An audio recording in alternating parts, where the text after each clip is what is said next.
Welcome to BPSC दर्पण। 3 से 6 मार्च 2025 को स्पेन के बार्सिलोना में आयोजित मोबाइल वर्ल्ड कांग्रेस 2025 में भारत का प्रतिनिधित्व किसने किया है? तो मोबाइल वर्ल्ड कांग्रेस 2025 में भारत का प्रतिनिधित्व किया है केंद्रीय संचार मंत्री ज्योति आदित्य राजे सिंधिया ने।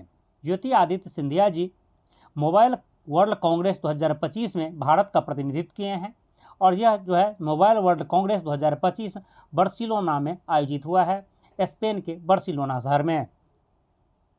कई बार सिर्फ देश पूछ देंगे, याद रखेंगे यह स्पेन में हुआ है और स्पेन के बार्सिलोना शहर में। 27 फरवरी 2025 को केंद्रीय नागरिक उड्डयन मंत्री राम मोहन नायडू ने किस हवाई अड्डे पर दूसरे उड़ान यात्री कैफे का उद्घाटन किया है? तो वह है चेन्नई हवाई अड्डे पर। चेन्नई हवाई अड्डे पर नागरिक उड्डयन मंत्री राम मोहन नायडू जी के द्वारा दूसरा उड़ान यात्री कैफे का उद्घाटन किया गया है। 24 से 28 फरवरी तक भारतीय रिजर्व बैंक ने वित्तीय साक्षरता सप्ताह 2025 का आयोजन किया। इस आयोजन का विषय क्या रहा, इसका थीम क्या रहा है? तो इस आयोजन का जो विषय रहा है वित्तीय साक्षरता, महिलाओं की समृद्धि। हाल ही में केंद्र सरकार ने मुख्य आर्थिक सलाहकार डॉक्टर बी अनंथा नागेश्वरन का कार्यकाल कब तक के लिए बढ़ा दिया है? तो उनका कार्यकाल मार्च 2027 तक के लिए बढ़ा दिया गया है। हाल ही में इसका कार्यकाल खत्म हो रहे थे। जो भारत सरकार का मुख्य आर्थिक सलाहकार है डॉक्टर बी अनंथा नागेश्वरन, उसका कार्यकाल 2027 तक के लिए बढ़ा दिया गया है। मतलब 2027 तक, मार्च 2027 तक भारत सरकार के जो मुख्य आर्थिक सलाहकार होंगे वो होंगे डॉक्टर वी अनंथा नागेश्वरन, याद रखेंगे। फरवरी 2025 में आयुष मंत्रालय द्वारा किसे पारंपरिक भारतीय चिकित्सा क्षेत्र में असाधारण योगदान हेतु राष्ट्रीय धनवंती आयुर्वेद पुरस्कार से सम्मानित किया गया है?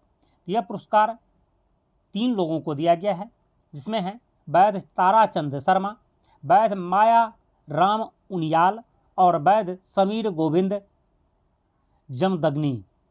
इन तीनों लोगों को धनवंती आयुर्वेद पुरस्कार से सम्मानित किया गया है।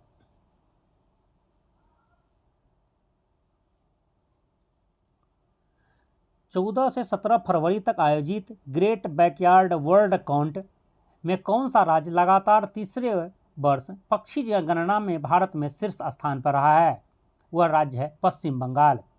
पश्चिम बंगाल लगातार तीसरे वर्ष सर्वाधिक पक्षी रखने वाले कह सकते हैं राज्य बन चुके हैं, जहां पर सर्वाधिक पक्षी अवेलेबल है, विद्यमान है, निवास करते हैं। फरवरी 2025 में 51वें खजुराहो महोत्सव में 139 कलाकारों ने लगातार कितने घंटे नृत्य कर शास्त्रीय नृत्य मैराथन का विश्व रिकॉर्ड बनाया है? तो वह 24 घंटा 9 मिनट। 24 घंटा 9 मिनट तक 139 कलाकारों ने नृत्य करके शास्त्रीय नृत्य मैराथन का विश्व रिकॉर्ड बना चुका है। फरवरी 2025 में की गई घोषणा के अनुसार 12 मार्च 2025 को प्रधानमंत्री नरेंद्र मोदी देश के 57वें राष्ट्रीय दिवस समारोह में मुख्य अतिथि के रूप में शामिल होंगे। मतलब किस देश के 57वें राष्ट्रीय दिवस समारोह में वो मुख्य अतिथि होंगे? तो वो मॉरिशस के। भारत के प्रधानमंत्री नरेंद्र मोदी जी मॉरिशस के 57वें राष्ट्रीय दिवस समारोह के मुख्य अतिथि बन चुके हैं।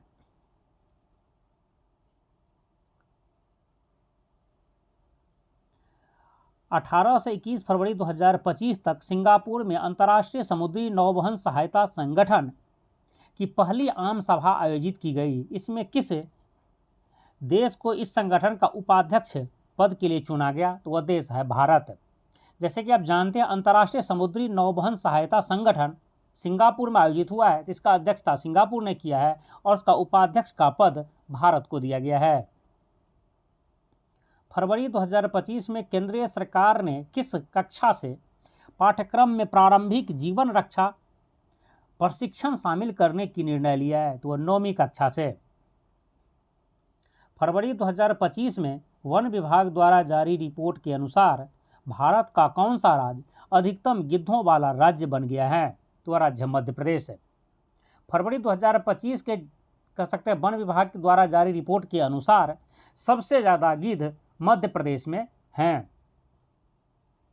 फरवरी 2025 में कौन सा देश चीन के बाद इलेक्ट्रॉनिक पर्सनल लाइसेंस जारी करने वाला दूसरा देश बन गया है, तो वह देश भारत है। इलेक्ट्रॉनिक पर्सनल लाइसेंस जारी करने वाला सबसे ज़्यादा इलेक्ट्रॉनिक पर्सनल लाइसेंस जारी करने वाला देश चीन है और दूसरे स्थान पर हम हैं, भारत हैं। 21 फरवरी 2025 को किसने नई दिल्ली के विज्ञान भवन में 98वें अखिल भारतीय मराठी साहित्य सम्मेलन का उद्घाटन किया है? जिसका उद्घाटन किया है प्रधानमंत्री नरेंद्र मोदी जी ने। एशिया आर्थिक वार्ता का 9वां संस्करण 20 से 22 फरवरी 2025 को पुणे महाराष्ट्र में आयोजित किया गया। इसका विषय क्या रहा है, इसका थीम क्या है? इसका थीम है विखंडन के युग में आर्थिक लचीलापन और पुनरुत्थान। तो याद रखेंगे, एशिया आर्थिक वार्ता का 9वां संस्करण कहाँ आयोजित हुआ है? तो यह पुणे में हुआ है, महाराष्ट्र के पुणे शहर में, और इसका थीम रहा है विखंडन के युग में आर्थिक लचीलापन और पुनरुत्थान।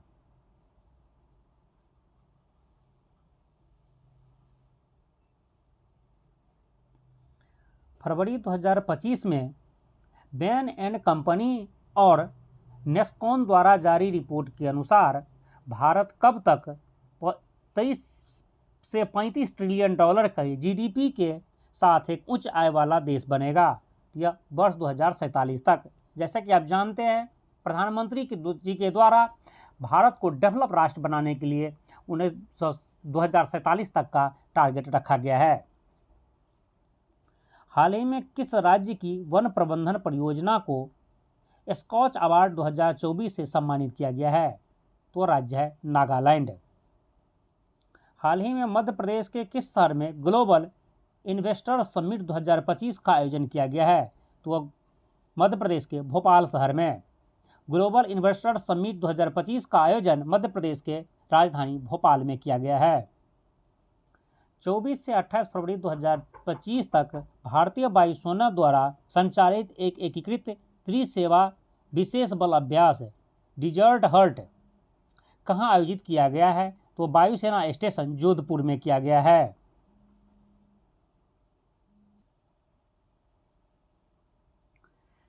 इक्कीस 22 फरवरी 2025 तक सागर कवच युद्धाभ्यास भारत के किस राज्य में आयोजित किया गया?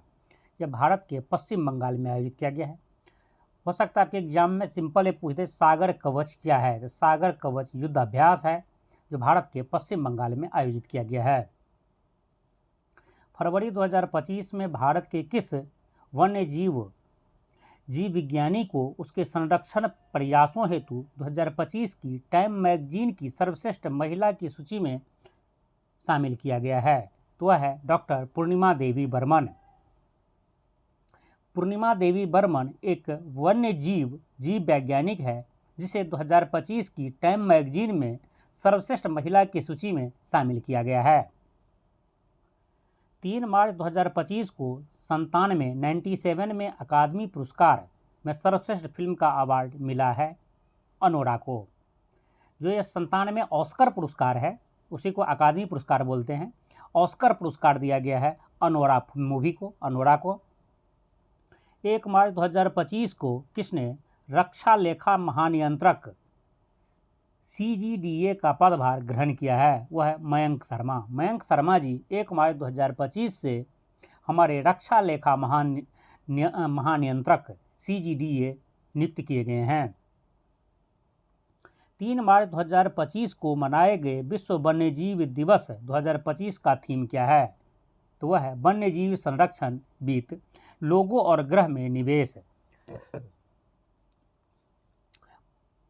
प्रत्येक वर्ष 3 मार्च को विश्व वन्यजीव दिवस मनाया जाता है और इस साल 2025 का जो वन्यजीव दिवस 3 मार्च को मनाया गया है उसका थीम है वन्यजीव संरक्षण वित्त, लोगों और ग्रह में निवेश। 28 फरवरी 2025 को किसे फोर्ब्स इंडिया लीडरशिप अवार्ड के 14वें संस्करण में आइकन ऑफ एक्सीलेंस अवार्ड से सम्मानित किया गया है? यह सम्मान जय शाह जी को मिले हैं और यह हमारे गृह मंत्री अमित शाह जी के बेटे हैं। वर्ष 2025 में मनाए गए राष्ट्रीय विज्ञान दिवस का थीम क्या है? तो राष्ट्रीय विज्ञान दिवस का थीम है विकसित भारत के लिए विज्ञान और नवाचार में वैश्विक नेतृत्व के लिए भारतीय युवाओं को सशक्त बनाना।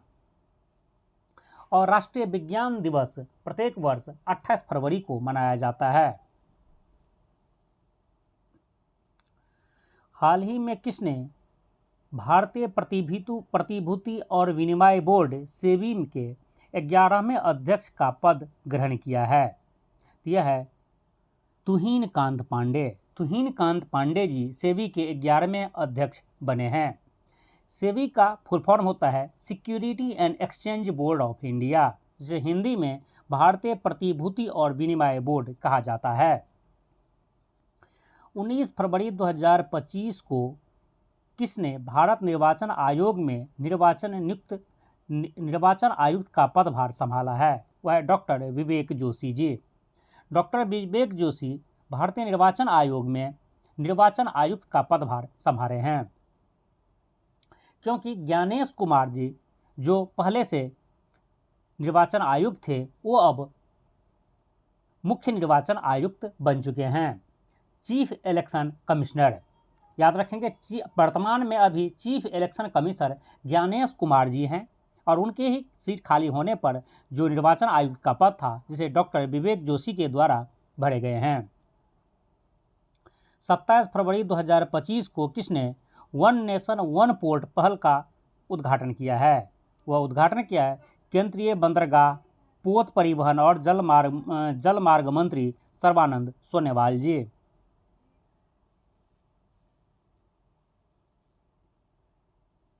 सत्ताईस फरवरी 2025 को इलेक्ट्रॉनिक्स और सूचना प्रौद्योगिकी मंत्रालय भारत सरकार के आधार प्रमाणीकरण अनुरोधों के लिए अनुमोदन प्रक्रिया को सरल बनाने के लिए कौन सा पोर्टल शुरू किया गया है? वह पोर्टल का नाम है आधार सुशासन पोर्टल। हाल ही में किस देश ने वीजा धारकों को नागरिकता प्रदान करने हेतु $50 लाख कीमत का गोल्डन कार्ड वीजा शुरू करने की घोषणा की है? तो वो देश अमेरिका है। जैसे कि आप जानते भी होंगे यह बहुत ज़्यादा सुर्खियों में रहा है। अमेरिका के जो नए राष्ट्रपति है डोनाल्ड ट्रंप जी, उसके द्वारा यह घोषणा किया गया है कि यदि कोई व्यक्ति $50 लाख कीमत देते हैं तो उसे हम गोल्डन कार्ड वीजा देंगे। मतलब आप अमेरिका की वीजा प्राप्त कर सकते हैं, वीजा लेकर रह सकते हैं उस देश में, उस देश के नागरिक बन सकते हैं यदि आप $50 लाख कीमत पे करते हैं। तो 25 फरवरी 2025 को किस देश में आयोजित संयुक्त राष्ट्र जैव विविधता सम्मेलन के 16वें सम्मेलन में जैव विविधता की रक्षा हेतु कैली फंड का शुभारंभ किया गया है? तो यह है इटली में। 25 फरवरी 2025 को इटली में आयोजित संयुक्त राष्ट्र जैव विविधता सम्मेलन के 16वें सम्मेलन में जैव विविधता की रक्षा के लिए कैली फंड की शुभारंभ किया गया है। यदि आपसे एग्जाम में ये पूछ दिया जाए कैली फंड किससे संबंधित हैं, तो याद रखेंगे वह जैव विविधता से संबंधित हैं। 26 फरवरी 2025 को कहाँ हेराथ पर्व धार्मिक उत्सव के साथ मनाया गया? धार्मिक उत्साह के साथ मनाया गया है। यह जम्मू कश्मीर में हेराथ पर्व जम्मू कश्मीर में मनाया जाता है। हेराथ पर्व एक शिवरात्रि के स्थानीय नाम है, कह सकते जिसे आप भारतवर्ष में शिवरात्रि के नाम से जानते हैं, उसे ही जम्मू कश्मीर में हेरात के नाम से जाना जाता है, हेरात पर्व के नाम से जाना जाता है। 26 फरवरी को जिस दिन महाशिवरात्रि था उसी दिन हेरात पर्व, जो शिवरात्रि का ही जम्मू कश्मीर में एक क्षेत्रीय नाम है, वो बहुत ही धार्मिक उत्साह के साथ मनाया गया है। तो यदि आपसे एग्जाम में पूछा हेरात पर्व किस राज्य में मनाया जाता है, तो याद रखेंगे जम्मू कश्मीर में मनाया जाता है। हाल ही में अंतिम ज्ञात नक्सली के आत्मसमर्पण करने के बाद किस राज्य को नक्सल मुक्त राज्य घोषित किया गया है? वह राज्य है कर्नाटक। ऑफिशियली अब कर्नाटक जो है नक्सल मुक्त हो चुका है। कर्नाटक में कोई नक्सली नहीं है, क्योंकि लास्ट में इस 2025 में जो एक नक्सली बचा हुआ था जिससे ने भी आत्मसमर्पण कर दिया है। कहने का मतलब ऑफिशियली एक ही नक्सली अवेलेबल था, बचा हुआ था कर्नाटक में, जिसके आत्मसमर्पण के बाद नक्सल मुक्त हो चुका है कर्नाटक। ठीक है, नेक्स्ट है, भारत में एरो इंडिया शो 10 से 14 फरवरी 2025 तक कहाँ आयोजित किया गया है? तो यह बेंगलुरु में किया गया है। कर्नाटक की राजधानी बेंगलुरु में एयर इंडिया शो का आयोजन किया गया है।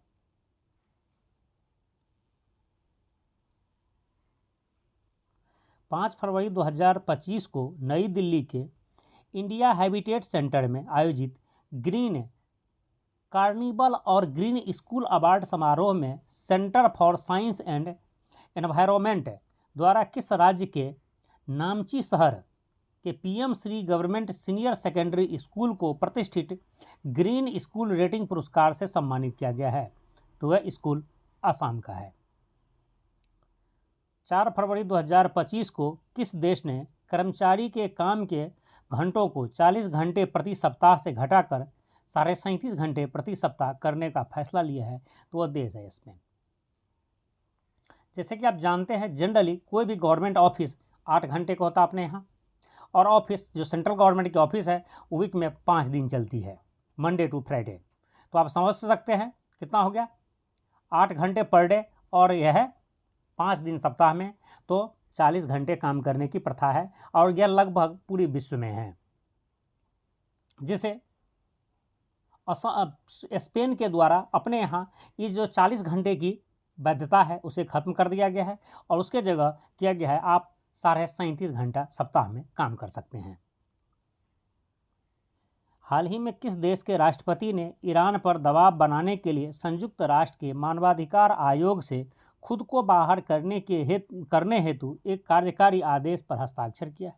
तो वह देश अमेरिका है। जैसे कि आपको पता भी होगा, जनरली ईरान का अमेरिका से ही 36 का आंकड़ा चलते रहता है, तो जिस वजह से मानवाधिकार आयोग से बाहर निकलने की जो है धमकी अमेरिका के द्वारा दिया गया है ईरान पर दबाव बनाने के लिए।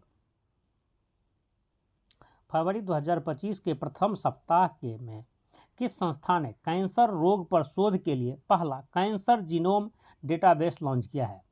तो यह संस्था है आईआईटी मद्रास। आईआईटी मद्रास ऐसा करने वाला पहला संस्था बन गया है जिन्होंने कैंसर जीनोम डेटाबेस बनाया है।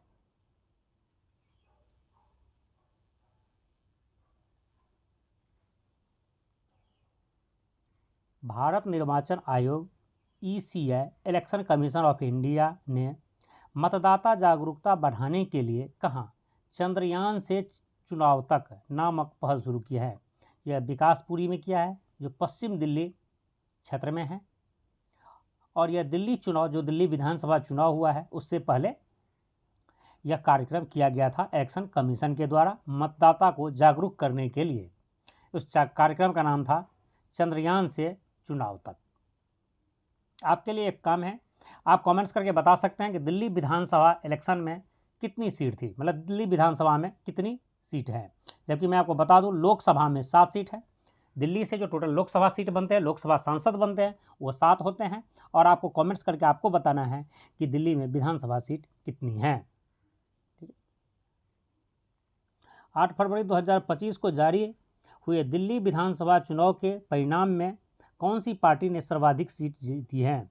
तो वह पार्टी है भारतीय जनता पार्टी, जिन्होंने 48 सीटें जीती हैं, और दिल्ली विधानसभा में 70 सीटें होती है।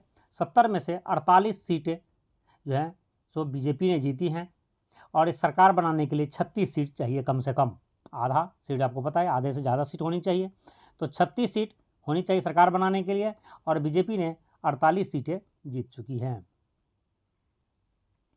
जनवरी 2025 में किस राज्य ने अंतर्देशीय मैंग्रोव गुनरी स्थान को राज्य का पहला जैव विविधता धरोहर स्थल घोषित किया है? तो राज्य गुजरात में। गुजरात राज्य के जो है गुनरी स्थल जो है, जिसे पहला जैव विविधता धरोहर स्थल घोषित किया गया है। हाल ही में सिमोना हालेप ने पेशेवर टेनिस से संन्यास ले लिया। ये किस देश से संबंधित है? यह रोमानिया संबंधित है। Simona Halep Romanian tennis player है। देखिए, यहाँ से जो क्वेश्चंस पूछे जाते हैं एग्जाम में, कई बार इस टाइप के क्वेश्चन पूछेंगे, आपसे सिंपल में पूछ दिया जाएगा, जो हाल ही में संन्यास लिए हैं सिमोना हालेप, वो किस खेल से संबंधित हैं? तो यह टेनिस से संबंधित है। या वो किस देश से संबंधित हैं? तो वो देश हैं रोमानिया। दोनों टाइप के क्वेश्चन पूछे जा सकते हैं। हाल ही में श्रीलंका ने अपना 77वां राष्ट्रीय दिवस मनाया है। यह श्रीलंका जो अपना 77वां राष्ट्रीय दिवस मनाया है वह 4 फरवरी को मनाया है, और श्रीलंका द्वारा प्रत्येक वर्ष 4 फरवरी को अपना राष्ट्रीय दिवस मनाया जाता है। गुजरात सरकार ने यूनिफॉर्म सिविल कोड यूसीसी का मसौदा तैयार करने हेतु किसकी अध्यक्षता में 5 सदस्यीय समिति गठित की है? यह सुप्रीम कोर्ट के रिटायर्ड जज रंजन देसाई की अध्यक्षता में। याद रखिएगा, यह क्वेश्चन इंपॉर्टेंट है। आपको हो सकता है इंपॉर्टेंट ना लगता हो, लेकिन इस क्वेश्चन वेरी इंपॉर्टेंट है, क्योंकि आपके एग्जाम में यहाँ से लगभग 4 क्वेश्चन पूछे जा सकते हैं। क्वेश्चन नंबर 1 कि जो क्वेश्चन आपके सामने हैं, गुजरात सरकार ने यूनिफॉर्म सिविल कोड यूसीसी मसौदा तैयार करने के लिए किसकी अध्यक्षता में 5 सदस्यीय समिति बनाई है? यह है सुप्रीम कोर्ट के रिटायर्ड न्यायाधीश रंजना देसाई की अध्यक्षता में। एक क्वेश्चन तो ये हो गया। दूसरी क्वेश्चन ये है, गुजरात यूसीसी लागू करने वाला कैमा देश है, कैमा राज्य है? तो याद रखिए, यह दूसरा राज्य है। पहला राज्य उत्तराखंड है। यदि आपसे क्वेश्चन ये पूछा जाए यूसीसी लागू करने वाला पहला राज्य कौन है भारत में, तो यह है उत्तराखंड। तो 3 क्वेश्चन हो गया। पहला राज्य उत्तराखंड, दूसरा गुजरात। गुजरात में यह जो यूसीसी मसौदा तैयार करने की जो कमेटी बनी थी, इसकी अध्यक्षता किए थे रंजना देसाई। और उत्तराखंड के में जो यूसीसी लागू करने के लिए जो समिति बनी थी, इस समिति की भी अध्यक्षता की थी रंजना देसाई। तो समझ गए? तो इस टाइप से यहाँ से क्वेश्चंस पूछे जाने की संभावना है, और उसे आपको याद रखना है। 2 से 15 फरवरी 2025 तक एक्वेरियन सैन्य अभ्यास का 13वां संस्करण कहाँ आयोजित किया जा रहा है? तो यह जो है 1 से 15 फरवरी तक जो है एक्वेरियन सैन्य अभ्यास जो है मालदीव के माफिलाफूसी में आयोजित किया गया है। आपसे सिंपल से एग्जाम में ये पूछा जाएगा, एक्वेरियन क्या है? तो याद रखिए, एक्वेरियन एक सैन्य अभ्यास है जिसका 13वां संस्करण मालदीव के माफिलाफूसी में आयोजित हुआ है।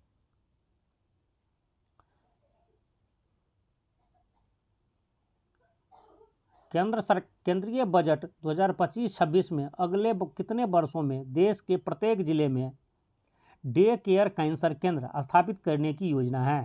तो यह अगले 3 वर्षों में। केंद्र सरकार के द्वारा जो केंद्रीय बजट पेश किया गया, उसमें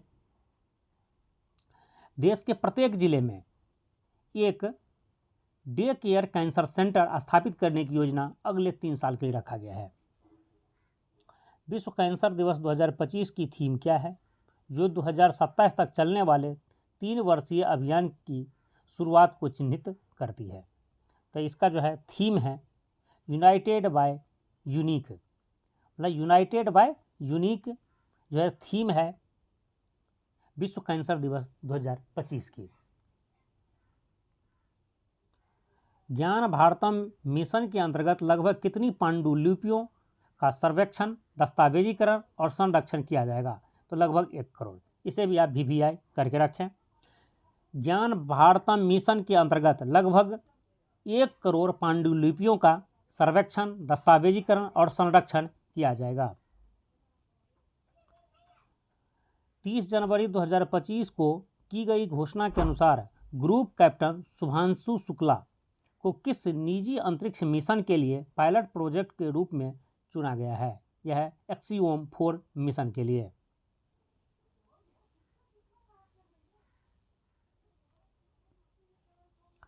उनतीस जनवरी को नई दिल्ली में जनपथ स्थित डॉक्टर अंबेडकर अंतर्राष्ट्रीय केंद्र में हथकरघा सम्मेलन मंथन का उद्घाटन किया गया। यह किसके द्वारा किया गया है? तो याद रखिए, यह केंद्रीय कपड़ा मंत्री गिरिराज सिंह के द्वारा किया गया है। यदि आपसे एग्जाम में ये पूछ दिया था मंथन क्या है, तो कुछ नहीं है, मंथन एक जो है हथकरघा सम्मेलन था। ठीक है, उस सम्मेलन का नाम था जो दिल्ली में डॉक्टर अंबेडकर अंतर्राष्ट्रीय केंद्र में आयोजित हुआ था और उसका उद्घाटन कपड़ा मंत्री श्री गिरिराज सिंह जी के द्वारा किया गया था। 3 से 7 मार्च 2025 तक ब्रिक्स युवा परिषद उद्यमिता कार्य समूह की बैठक की अध्यक्षता कौन सा देश किया है? तो वह देश है भारत। भारत ने ब्रिक्स युवा परिषद उद्यमिता कार्य समूह की बैठक की अध्यक्षता किया है। हाल ही में किस राज्य सरकार ने भांग कैनबिस की नियंत्रित खेती के लिए एक पायलट अध्ययन की शुरुआत की है? तो राज्य है हिमाचल प्रदेश।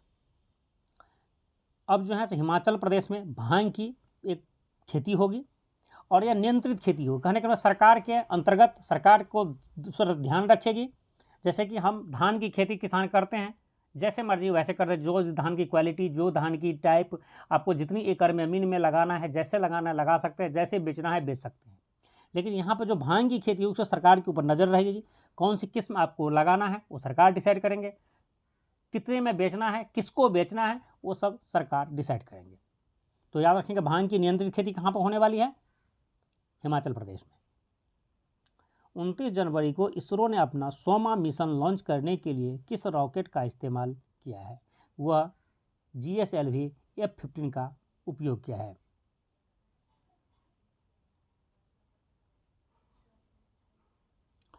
याद रखिएगा कि 100वां मिशन जो इसरो के द्वारा लॉन्च किया गया है, उस जिस रॉकेट से लॉन्च किया गया है उसका नाम है GSLV F-15।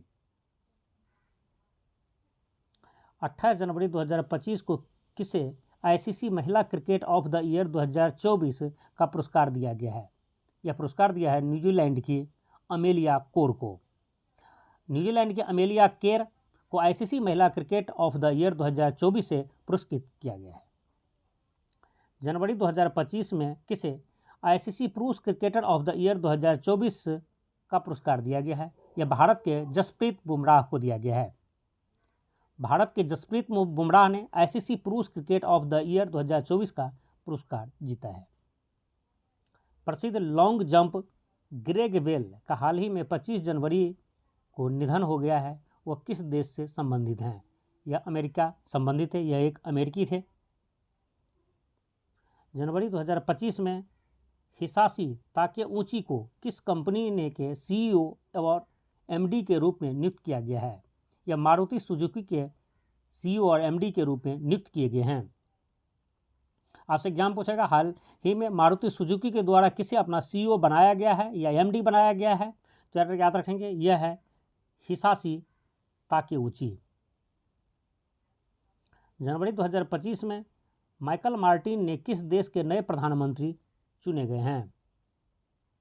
यह आयरलैंड के प्रधानमंत्री चुने गए हैं।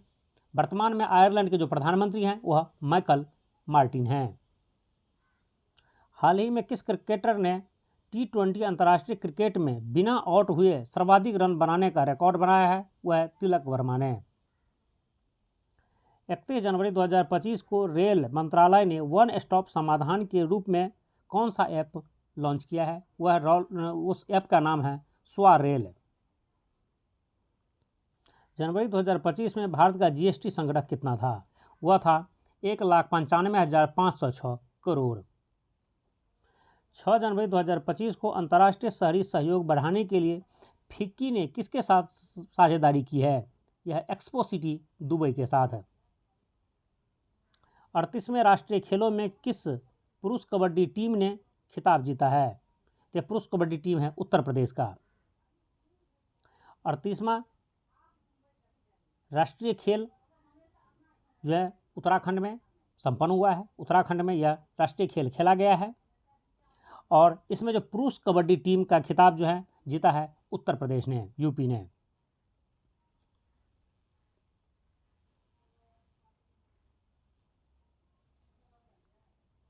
इसरो ने finite element analysis of structure FEAST 2025 का नवीनतम संस्करण कहाँ लॉन्च किया है? यह IIT हैदराबाद में लॉन्च किया है। हाल ही में भारतीय सेना द्वारा पूर्वी कमान मुख्यालय फोर्ट विलियम का नाम क्या रखा गया है? विजय दुर्ग रखा गया है।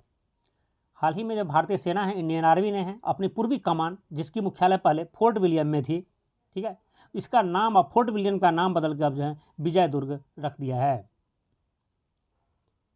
हाल ही में आरबीआई द्वारा की गई कटौती के बाद रेपो दर क्या है? रेपो दर 6.25% है, जो पहले 6.50 थी, जिसे घटा करके अब 6.25% रेपो दर कर दिया गया है।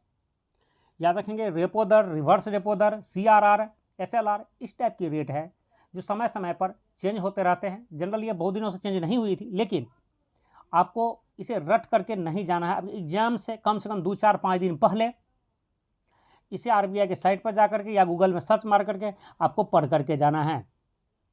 क्योंकि देखिए, यदि आप बैंक का एग्जाम दे रहे हैं तो आप ये मान के चलिए base rate, repo rate, reverse repo rate, CRR, SLR इस टाइप के क्वेश्चंस एक तो आपको एग्जाम में जरूर पूछे जाएंगे। यदि आप SSC या रेलवे या अदर किसी भी एग्जाम का प्रिपरेशन कर रहे हैं, तब भी यहाँ से 50-50 चांस रहता है क्वेश्चन पूछे जाने की। तो आप पहले से रट के न जाए, क्योंकि हर 2 महीना पर आरबीआई जो है अपना रेट को निरीक्षण करता है, चेक करता है। तो हो सकता है वो बीच में कभी कभी चेंज भी करता है, कभी ना भी करता है। तो इसलिए आपको एग्जाम से 2-4-5 दिन पहले आपको आरबीआई के साइट या गूगल में सर्च मार करके इन सब रेट को देख करके जाना चाहिए। नेक्स्ट देखते हैं, 38वें राष्ट्रीय खेलों में पुरुषों की 50 मीटर राइफल 3 पोजीशन स्पर्धा में स्वर्ण पदक किसने जीता है? वह जीता है नीरज कुमार ने। फरवरी 2025 के प्रथम सप्ताह में किस ऑस्ट्रेलियाई क्रिकेटर ने वनडे क्रिकेट से संन्यास लेने की घोषणा की है? वह क्रिकेटर है मार्कस स्टोइनिस। मार्कस स्टोइनिस ने वनडे क्रिकेट से संन्यास ले चुका है और यह एक ऑस्ट्रेलियन क्रिकेटर है। 20-21 फरवरी 2025 को यशोभूमि कन्वेंशन सेंटर में होने वाली दिल्ली इंटरनेशनल लेदर एक्सपो 2025 किस मंत्रालय के सहयोग से आयोजित किया जाएगा? तो यह वाणिज्य और उद्योग मंत्रालय, भारत सरकार के सहयोग से किया जाएगा। भारतीय कला इतिहास कांग्रेस का 32वां सत्र 8 से 10 फरवरी 2025 तक कहाँ आयोजित किया गया है? तो वह भारतीय विरासत संस्थान नोएडा में किया गया है। 6 फरवरी 2025 को नई दिल्ली स्थित सुषमा स्वराज भवन में विकसित भारत 2047 की ओर, याद रखेंगे, विकसित भारत 2047 की ओर अर्थव्यवस्था, राष्ट्रीय सुरक्षा, वैश्विक साझेदारी और कानून को मजबूत करना विषय पर सम्मेलन की मेजबानी किसने की है? इसकी मेजबानी की है नीति आयोग ने।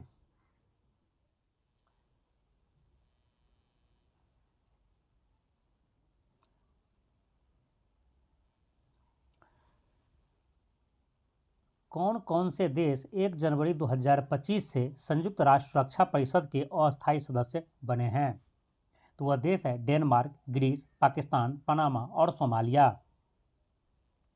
ये वो 5 देश हैं जो संयुक्त राष्ट्र संघ के अस्थायी सदस्य बने हैं 1 जनवरी 2025 को, और यह 2 साल के लिए संयुक्त राष्ट्र संघ के सुरक्षा परिषद के सदस्य रहेंगे।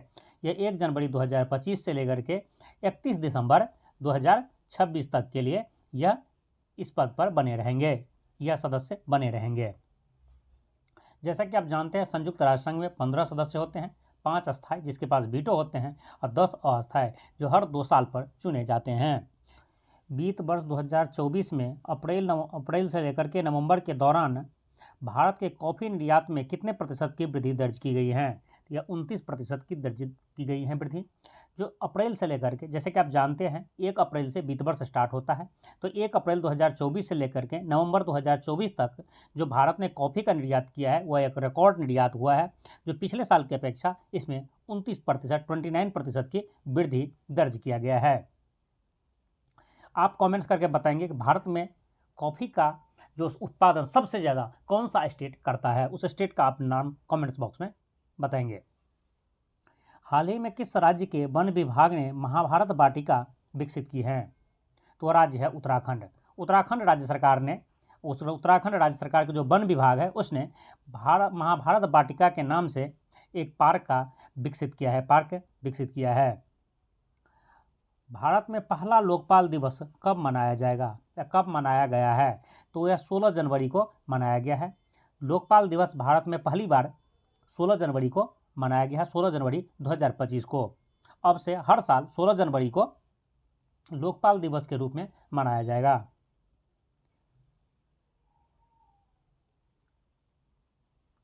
एक जनवरी 2025 को किस राज्य सरकार द्वारा वाव थराद को एक नया जिला घोषित किया गया है? तो राज्य है गुजरात।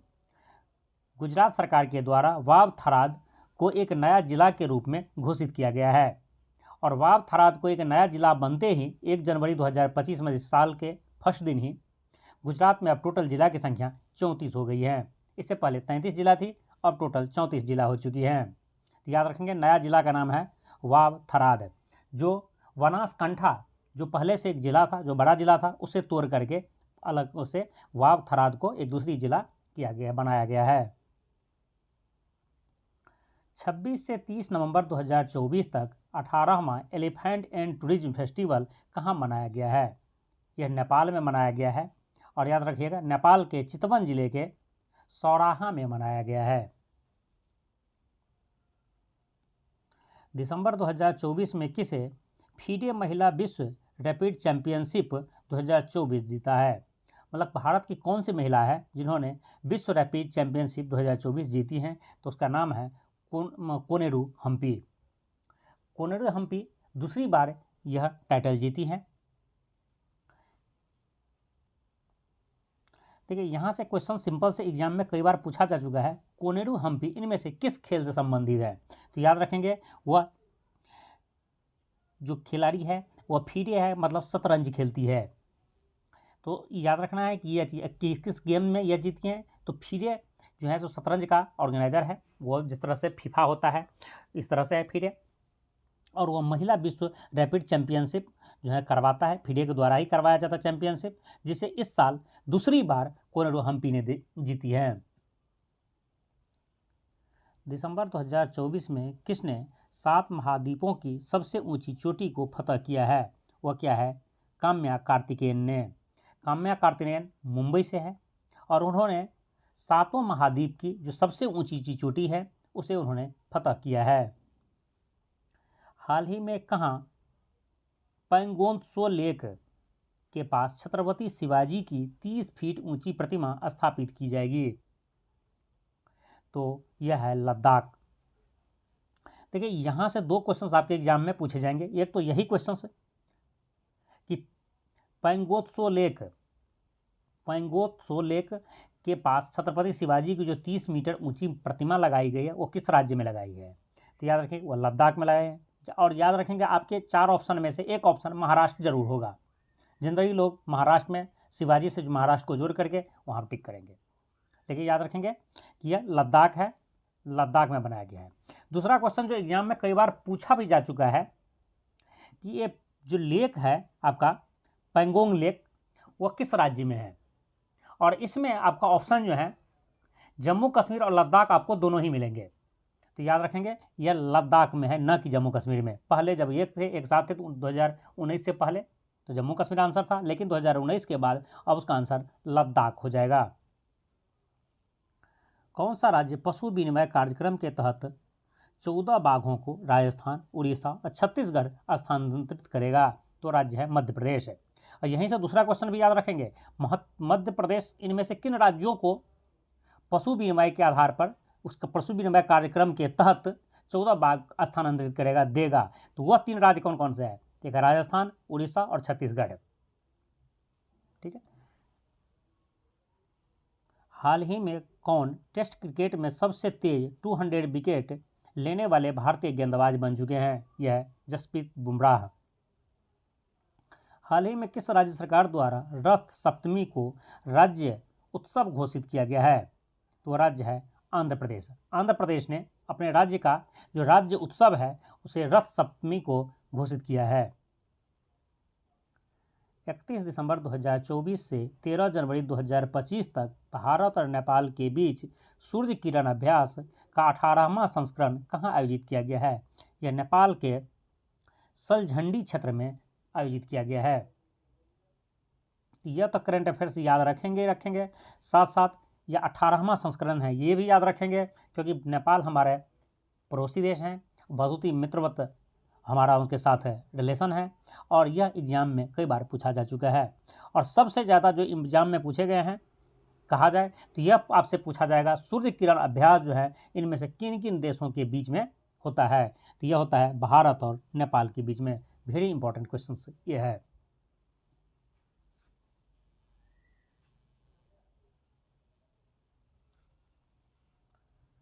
तीस दिसंबर 2024 को 3 वर्ष के कार्यकाल हेतु अमिताभ चटर्जी को किस बैंक का नया प्रबंध निदेशक नियुक्त किया गया है? यह जम्मू एंड कश्मीर बैंक का प्रबंध निदेशक नियुक्त किया गया है। दिसंबर 2024 में ग्रामीण घरों में 100% पाइप जलापूर्ति हासिल करने वाला 5वां राज्य बना है, तो राज्य है पंजाब। पंजाब ऐसा करने वाला, मतलब पाइप से, टंकी से, नल जल योजना जो आप नाम सुने हैं, पाइप के द्वारा या नल के द्वारा 100% घरों में जल आपूर्ति करने वाला 5वां राज्य जो है सो पंजाब बना है, जबकि पहला राज्य गोवा है। हाल ही में कौन सा देश वर्ष 2024 में $129 बिलियन की धनराशि के साथ धन प्रेषण का सबसे बड़ा प्राप्तकर्ता बना है? तो वह देश भारत है। 28 जनवरी से 14 जनवरी 2025 तक 38वें राष्ट्रीय खेलों का आयोजन किस राज्य में किया जाएगा? मतलब यह अब हो चुका है, 14 फरवरी बीत चुकी है, तो यह उत्तराखंड में हो चुका है। मतलब 38वां सीधे हिसाब से एग्जाम में क्वेश्चन पूछा जाएगा, 38वें राष्ट्रीय खेल का आयोजन कहाँ हुआ है? तो यह उत्तराखंड में हुआ है। 31 दिसंबर 2024 को किन राज्य या केंद्रशासित प्रदेश में पुजारी ग्रंथी सम्मान योजना की घोषणा की गई है? तो यह दिल्ली में की गई हैं। दिल्ली में पुजारी ग्रंथी सम्मान योजना की घोषणा की गई है। 24 दिसंबर 2024 को किसे आधिकारिक रूप से संयुक्त राष्ट्र अमेरिका का राष्ट्रीय पक्षी घोषित किया गया है? तो पक्षी है वाइल्ड ईगल। मतलब जंगली ईगल, वाइल्ड ईगल को संयुक्त राज्य अमेरिका का राष्ट्रीय पक्षी घोषित किया गया है। और आप यहाँ पर कमेंट्स करके बता सकते हैं भारत का राष्ट्रीय पक्षी का क्या नाम है। 29 दिसंबर 2024 को पटना पायरेट्स को हराकर प्रो कबड्डी लीग के 11वें संस्करण का खिताब किसने जीता है? तो वह जीता है हरियाणा स्टीलर्स ने। दिसंबर 2024 में चंडीगढ़ को हराकर senior national mens handball championship का खिताब किस राज्य ने जीता है? तो केरल ने जीता है। 30 दिसंबर 2024 को निम्न पृथ्वी कक्षा में 2 अंतरिक्ष यान के बीच डॉकिंग और अनडॉकिंग का परीक्षण करने हेतु लॉन्च किए गए इसरो के मिशन का नाम बताइए। इसका नाम है स्पाइडेक्स मिशन। इस मिशन के थ्रू 2 कह सकते हैं 2 अंतरिक्ष यान को या 2 आपके सैटेलाइट को अंतरिक्ष में ले जा करके उसे एक दूसरे से जोड़ा गया, जिसे डॉकिंग कहते हैं। पुनः उन दूसरों से एक दूसरे से अलग किया गया, उसे अनडॉकिंग कहते हैं। यह दोनों ही परीक्षण इसरो के द्वारा किया गया है और इस कार्यक्रम का नाम, इस मिशन का नाम रखा गया है स्पाइडेक्स मिशन।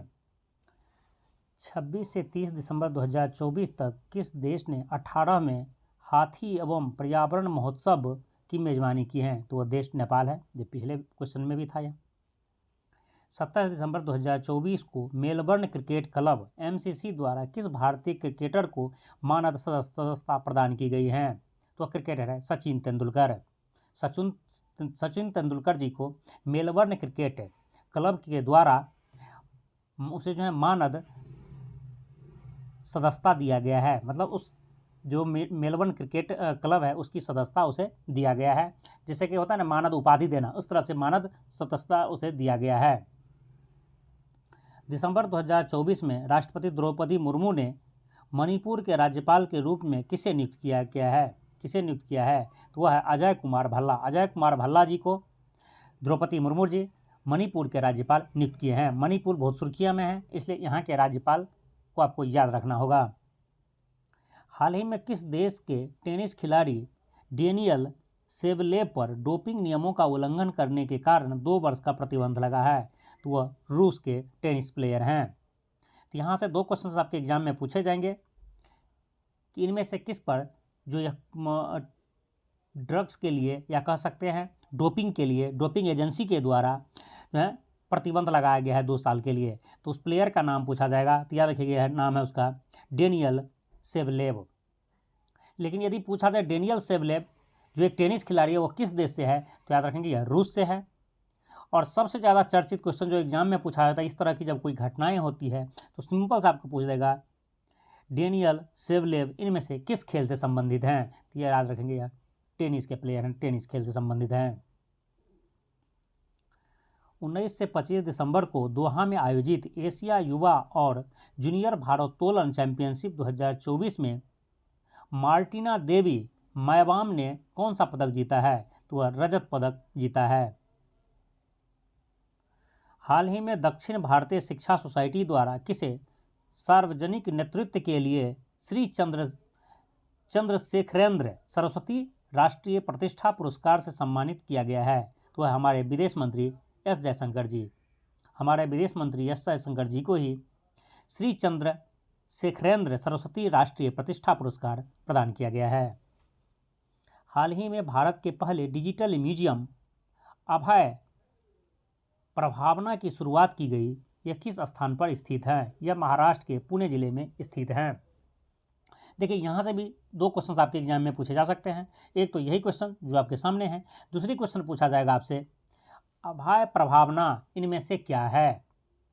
सिंपल से पूछेगा अभय प्रभावना क्या है, तो याद रखेंगे यह एक डिजिटल म्यूजियम है जो महाराष्ट्र के पुणे जिले में है। 27-28 दिसंबर 2024 को राष्ट्रीय विज्ञान ड्रामा महोत्सव 2024 कहाँ आयोजित किया गया है, यह राष्ट्रीय विज्ञान केंद्र दिल्ली में आयोजित किया गया है। हाल ही में अमेरिकी अखबार द वॉल स्ट्रीट जर्नल ने भारत के किस राज्य को वर्ष 2025 के लिए चर्चित वैश्विक गंतव्य में मान्यता प्रदान की है, तो वह राज्य है मध्य प्रदेश। 26 दिसंबर 2024 को भारतीय खो खो महासंघ ने आगामी खो खो वर्ल्ड कप 2025 के लिए सलमान खान के बाद किसे सह ब्रांड एम्बेसडर बनाया है, तो यह बनाया है टाइगर श्रॉफ को। तो याद रखेंगे आगामी जो खो खो वर्ल्ड कप 2025 होगा जिसके लिए सलमान खान और टाइगर श्रॉफ दोनों को ही ब्रांड एम्बेसडर नियुक्त किया गया है। सलमान खान जो है ब्रांड एम्बेसडर के साथ साथ सह ब्रांड एम्बेसडर के रूप में जो है टाइगर श्रॉफ का भी नाम है। 1 जनवरी 2025 से भारत के किस शहर में भिखारी को भीख देना अपराध होगा, तो यह हमारा जो स्थान है वह है इंदौर। आप जैसे कि जानते होंगे इंदौर हमारे स्वच्छ सिटी के लिए पिछले लगातार 7 सालों से यह सबसे स्वच्छ भारत के सबसे स्वच्छ शहर के रूप में अपनी प्रतिष्ठा बनाया हुआ है।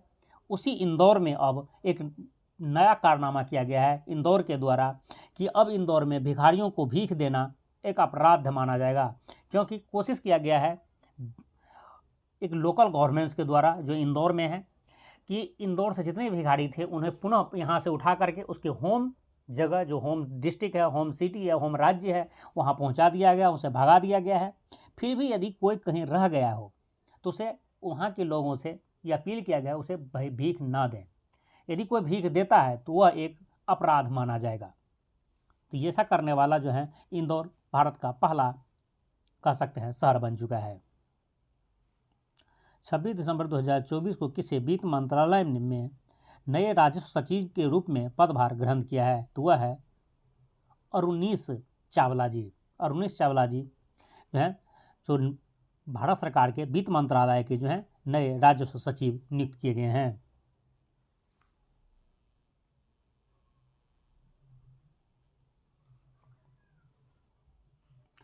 सत्ताईस दिसंबर को केंद्र सरकार ने किसे national accreditation board for testing and calibration laboratories NABL का अध्यक्ष नियुक्त किया है। यह नियुक्त किया है डॉक्टर संदीप शाह को। 26 दिसंबर 2024 को राष्ट्रपति द्रौपदी मुर्मू ने कितने बच्चों को प्रधानमंत्री राष्ट्रीय बाल पुरस्कार 2024 प्रदान किया है, तो यह टोटल 17 बच्चों को प्रदान किया है। हाल ही में विदेश में उच्च शिक्षा प्राप्त करने वाले SC/ST छात्रों को सहायता प्रदान करने के लिए किस राज्य या केंद्र शासित प्रदेश में डॉक्टर अंबेडकर सम्मान छात्रवृत्ति योजना शुरू की है, तो वह राज्य है आपके नई दिल्ली।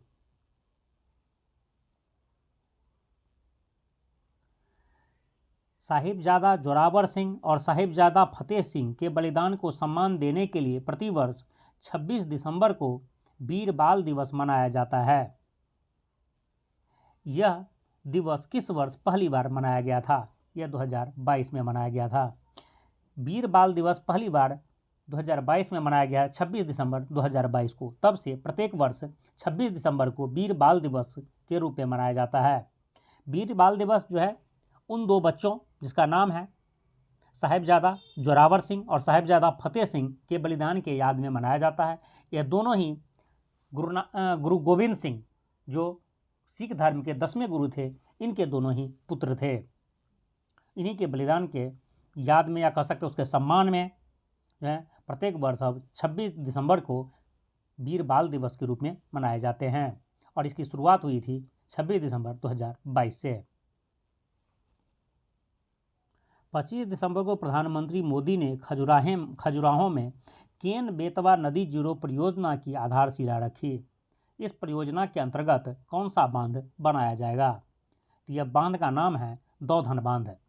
दौधन बांध बना करके जो है नदी जोड़ो परियोजना की आधारशिला, जिसमें दो नदी केन और बेतवा को जोड़ी जाएगी और जो कॉमन बांध है उस बांध का नाम है दौधन बांध। और कह सकते हैं आपके आने वाले एग्जाम में यहाँ से क्वेश्चन ज़रूर पूछे जाएंगे। दौधन बांध किन दो नदियों को जोड़ने के लिए बनाया गया है? तो याद रखें केन और बेतवा को। और केन और बेतवा नदी को जोड़ने के लिए जो परियोजना बनाया गया है तो उस बांध का क्या नाम है? तो दौधन बांध है। और साथ साथ से यह पूछा जाएगा इसका उद्घाटन कौन किया है, इसका शिलान्यास कौन किया है? तो ये आपको पूछेगा नरेंद्र मोदी जी खजुराहो में इसका परियोजना का आधारशिला रखा है। 26 दिसंबर 2024 को भारत के पूर्व प्रधानमंत्री डॉक्टर मनमोहन सिंह का निधन हो गया। वह भारतीय रिजर्व बैंक के किस क्रम के गवर्नर थे? तो भारतीय रिजर्व बैंक के 15वें गवर्नर थे। जैसे कि आप जानते भी होंगे मनमोहन सिंह जी प्रधानमंत्री बनने से पहले आरबीआई के गवर्नर रह चुके थे, फाइनेंस मिनिस्टर भी रह चुके थे, फाइनेंस सेक्रेटरी भी रह चुके थे। तो इसके तरह उनका ढेर सारी उपाधियां हैं जो बहुत सारे अलग अलग पोस्ट पर उन्होंने रह चुके हैं। तो याद रखेंगे आरबीआई के गवर्नर भी बने थे और वह 15वें गवर्नर थे।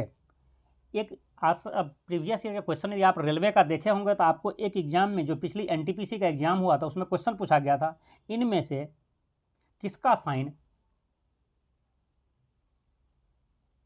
रुपये पर होता है? मतलब रुपये जो नोट होता है इनमें से किसका साइन 10 रुपये के नोट पर होता है? इस तरह से क्वेश्चन था और उसमें ऑप्शन में 4 ऑप्शन दिए गए थे जिनमें एक मनमोहन सिंह जी के भी नाम थे।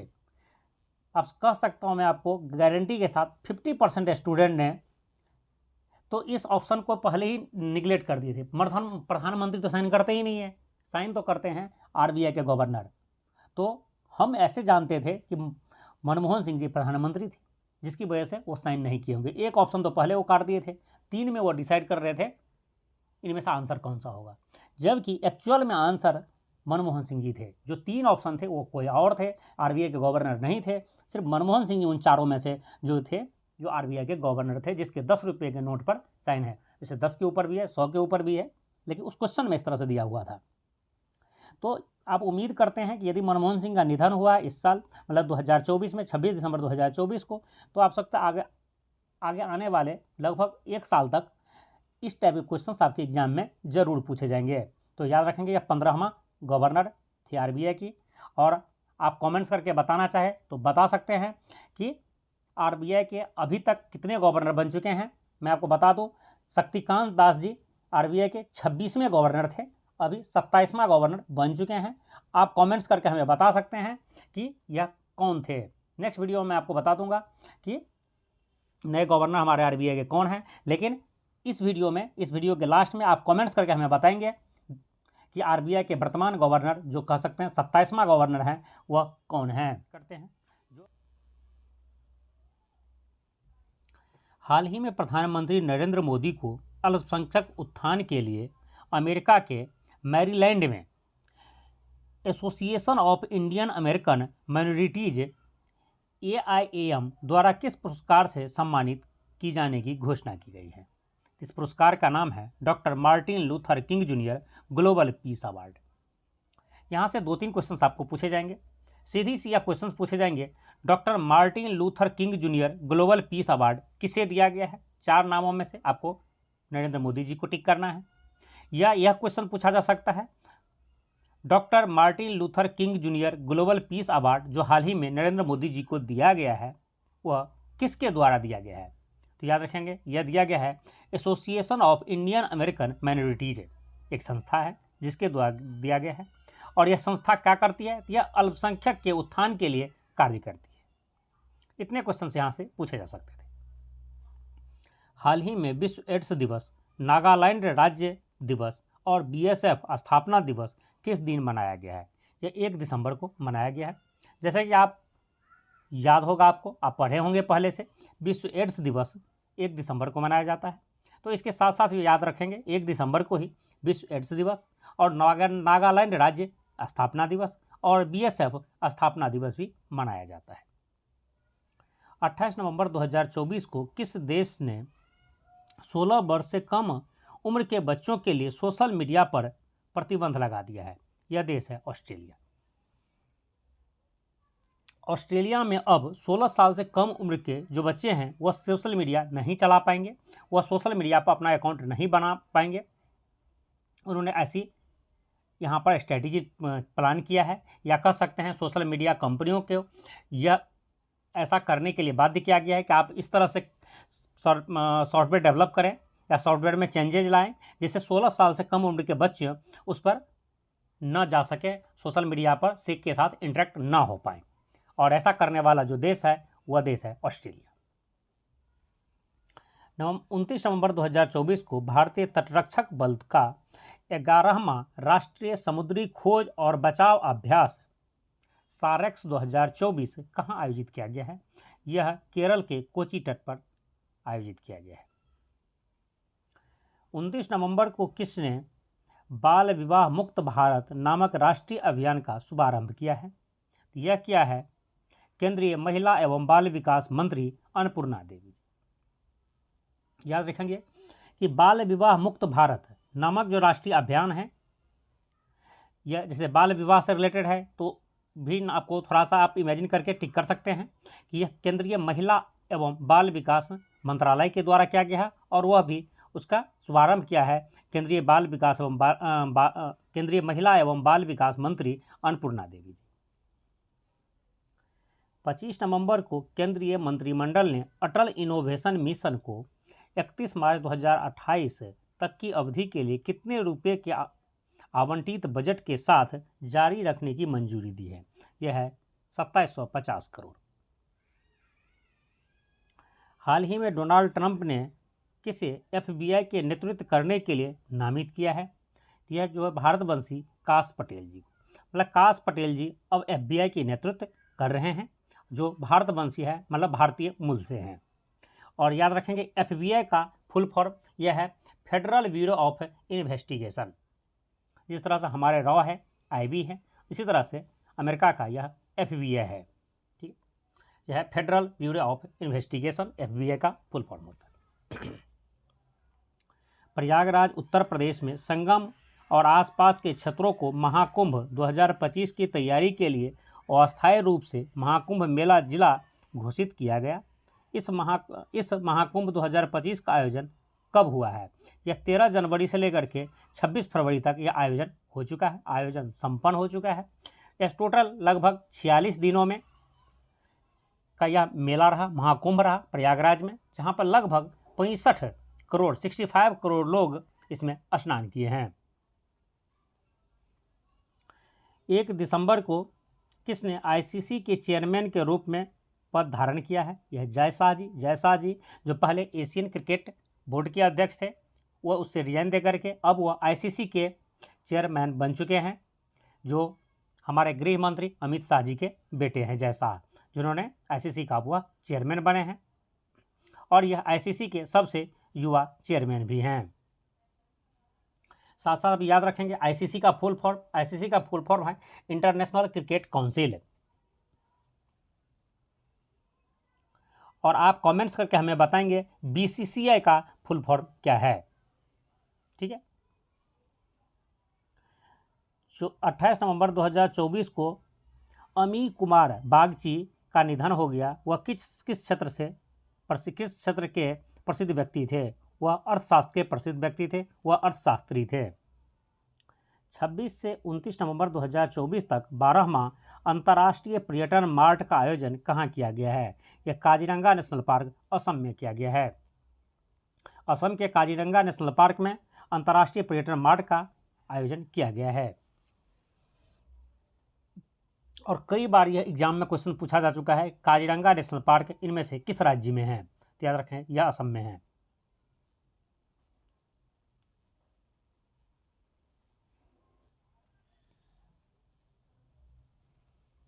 अंतर्राष्ट्रीय दास्ता उन्मूलन दिवस, अंतर्राष्ट्रीय कंप्यूटर साक्षरता दिवस एवं अंतर्राष्ट्रीय एवं राष्ट्रीय प्रदूषण नियंत्रण दिवस किस दिन मनाया जाता है? यह 2 दिसंबर को मनाया जाता है।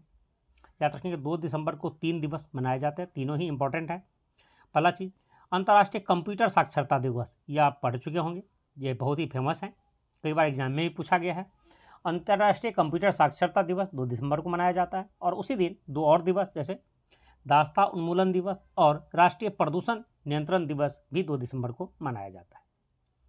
55वें भारतीय अंतर्राष्ट्रीय फिल्म महोत्सव में किस फिल्म को गोल्डन पीकॉक पुरस्कार से सम्मानित किया गया है? यह फिल्म है टॉक्सिक। फिल्म टॉक्सिक को 55वें जो अंतर्राष्ट्रीय फिल्म महोत्सव हैं उसमें गोल्डन पीकॉक पुरस्कार से सम्मानित किया गया है। 28 नवंबर को संरक्षा मोबाइल ऐप किसने लॉन्च किया है? तो यह लॉन्च किया है भारतीय रेलवे ने। भारतीय रेलवे का यह ऐप है जिसका नाम है संरक्षा। हैशटैग अब कोई बहाना नहीं अभियान किसने शुरू की है? यह शुरू की है महिला एवं बाल विकास मंत्रालय और ग्रामीण विकास मंत्रालय ने।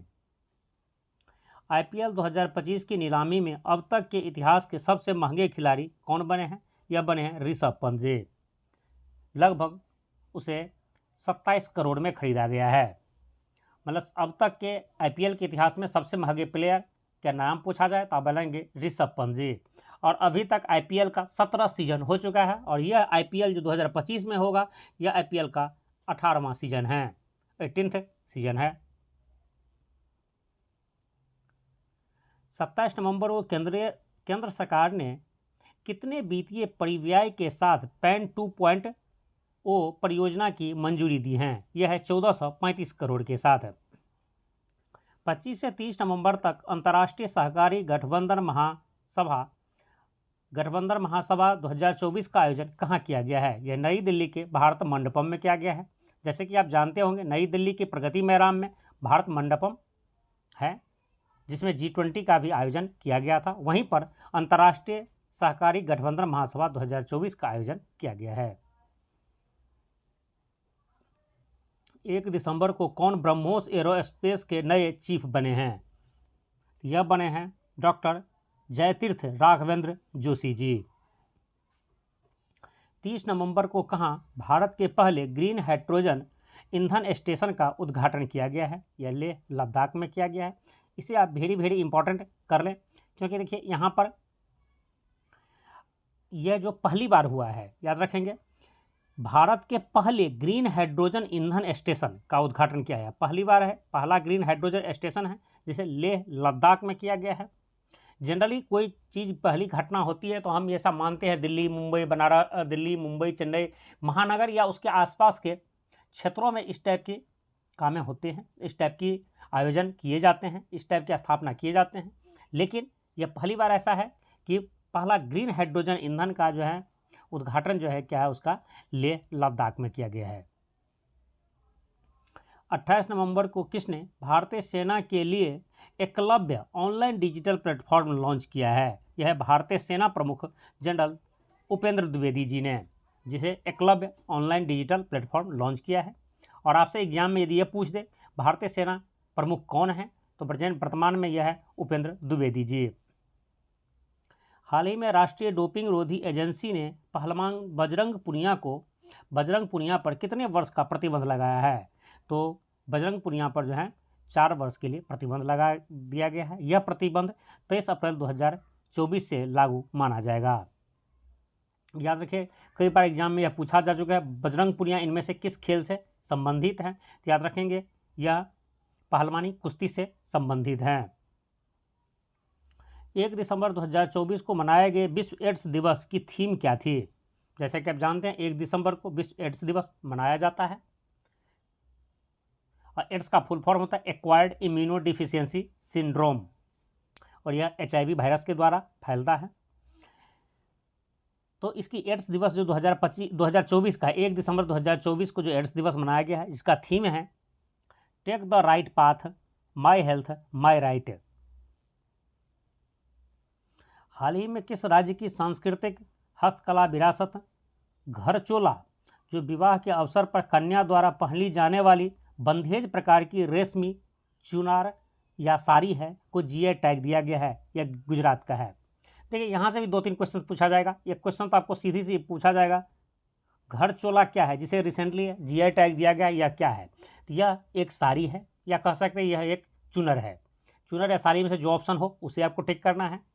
जो गुजरात में फेमस है, गुजरात में महिलाओं द्वारा इसे पहना जाता है स्पेशल ओकेजन पर। ठीक है,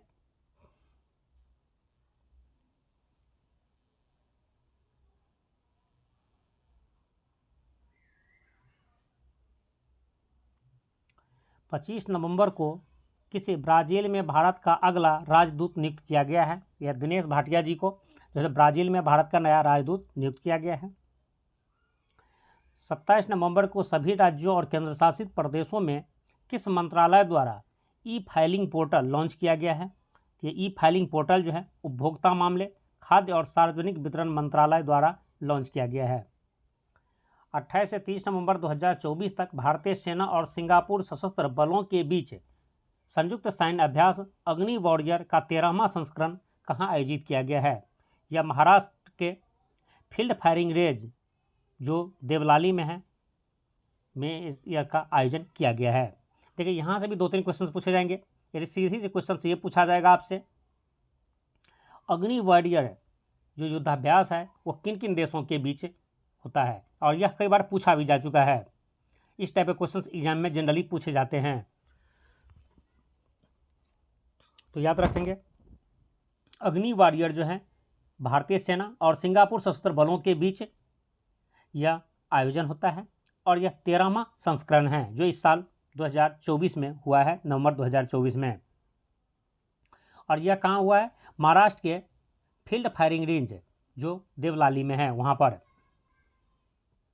हाल ही में केंद्र सरकार ने किस राज्य में हिंसा बढ़ने की वजह से 5 जिलों के 6 थानों में फिर से आर्म्स फोर्सेज स्पेशल एक्ट, जिसे आस्फा कहा जाता है, लागू कर दिया गया है? तो यह मणिपुर में किया है। 19 नवंबर 2024 को स्पेन के राफेल नडाल ने होम ग्राउंड मलागा में किस प्रतियोगिता के दौरान अपनी आखिरी मैच खेला, जिसके बाद उन्होंने संन्यास ले लिया? यह मैच था डेविस कप। देखिए यहाँ से कहा जाए तो कम से कम आपसे 3 से 4 क्वेश्चंस आपके एग्जाम में पूछे जाने की संभावना है और यह जरूर पूछे जा सकते हैं। तो इससे तो पहले आप VVI कर लें। उसके कई रीजन हैं। पहला रीजन यही है जो राफेल नडाल संन्यास ले चुके हैं और डेविस कप उसका आखिरी मैच था, इसलिए। तो याद रखें यह कई बार एग्जाम में पूछा गया कि राफेल नडाल इनमें से किस देश के प्लेयर है, किस देश से संबंधित है? तो याद रखेंगे राफेल नडाल स्पेन से है, उसे रट जाए। ठीक है। दूसरी चीज़ यह भी कई बार पूछा गया डेविस कप किस खेल से संबंधित है, किस खेल का यह डेविस कप है? याद रखेंगे यह टेनिस से रिलेटेड है, टेनिस का यह खेल है। डेविस कप जो है टेनिस का कप है। तो 2 क्वेश्चन आपको याद होगा। साथ साथ लिखेगा इनमें से कौन सी प्लेयर हाल ही में संन्यास ले लिया है? तो याद रखिए राफेल नडाल।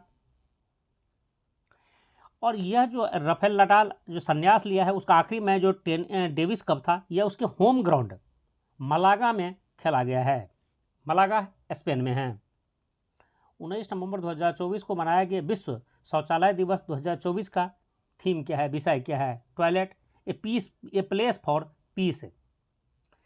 देखिए विश्व शौचालय दिवस 19 नवंबर को मनाया जाता है और 19 नवंबर 2024 को जो विश्व शौचालय दिवस मनाया गया जिसका थीम है, विषय है toilet a place for piece.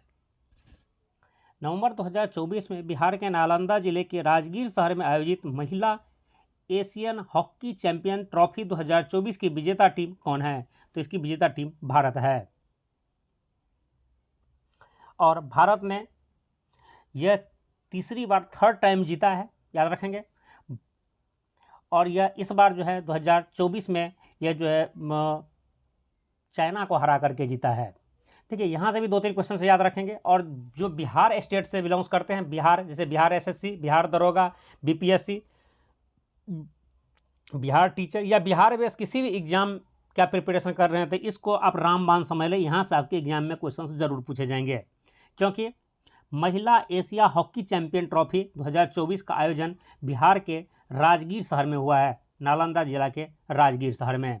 इसलिए यह क्वेश्चन आपके लिए वेरी वेरी इंपॉर्टेंट है। वैसे कि सभी एग्जाम के लिए इंपॉर्टेंट है, लेकिन बिहार बेस एग्जाम के लिए यह वेरी वेरी इंपॉर्टेंट है। और जिसे खास करके यह भी है कि महिला एशिया हॉकी चैंपियन ट्रॉफी 2024 का विजेता भी भारत रहा है। भारत यह तीसरी बार जीता है। यह भी एग्जाम में पूछ सकते हैं कि कितनी बार भारत ने यह जीता है, तो इस बार टोटल मिलाकर के 3 बार उन्होंने जीत चुका है। और इस बार 2024 में उन्होंने चाइना को हरा करके यह ट्रॉफी जीता है। 20 नवंबर 2024 को दुनिया के सबसे ताकतवर किस रॉकेट का 6ठा परीक्षण टेक्सास यूएसए से लॉन्च करके किया गया है? यह है स्टारशिप।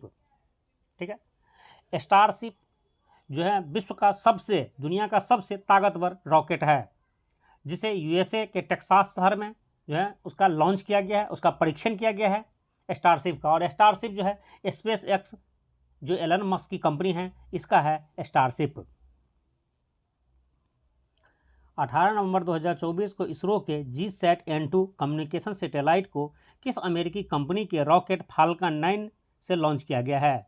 यह स्पेस एक्स, जो एलन मस्क की कंपनी है, स्पेस एक्स के फाल्कन 9 रॉकेट से इसरो के GSAT-N2 कम्युनिकेशन सैटेलाइट को लॉन्च किया गया है।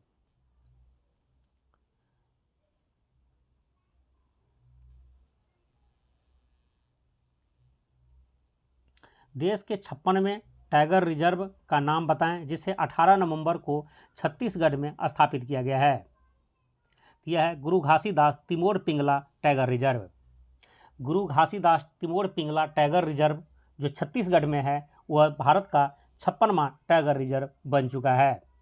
देखिए, यहाँ से आपके एग्जाम में भी इम्पोर्टेंट चांस है, मतलब बहुत ही खास चांस है कि यहाँ से आपके एग्जाम में क्वेश्चन पूछा जाए, इसलिए कि छत्तीसगढ़ में वह नया टाइगर रिजर्व बना है। ठीक है, देश का यह 56वां टाइगर रिजर्व है, जिसे नाम है गुरु घासीदास तिमोर पिंगला टाइगर रिजर्व। आपसे यहाँ से सिंपल से यह क्वेश्चन पूछ देगा कि गुरु घासीदास तिमोर पिंगला टाइगर रिजर्व इनमें से किस राज्य में है? तो याद रखिए, छत्तीसगढ़ में है। हाल ही में 25वें हॉर्नबिल महोत्सव के लिए किस देश को आधिकारिक भागीदार देश घोषित किया गया है? यह जापान को आधिकारिक भागीदार देश घोषित किया गया है। इसके अतिरिक्त वेल्स को इस महोत्सव के लिए पहले ही भागीदार देश घोषित किया जा चुका है। और हॉर्नबिल महोत्सव जो है नागालैंड में मनाया जाता है। 22 नवंबर 2024 को किस मणिपुर उच्च न्यायालय के 8वें मुख्य न्यायाधीश के रूप में शपथ ली है? तो वह न्यायमूर्ति डी कृष्ण कुमार। न्यायमूर्ति डी कृष्ण कुमार मणिपुर उच्च न्यायालय के 8वें मुख्य न्यायाधीश बने हैं। देखिए, यहाँ पर मणिपुर उच्च न्यायालय के मुख्य न्यायाधीश को याद रखना इतनी इम्पोर्टेंट नहीं थी, लेकिन हाल ही में जो आप सुने हों कि मणिपुर बहुत ज़्यादा कंट्रोवर्सी में रहा है।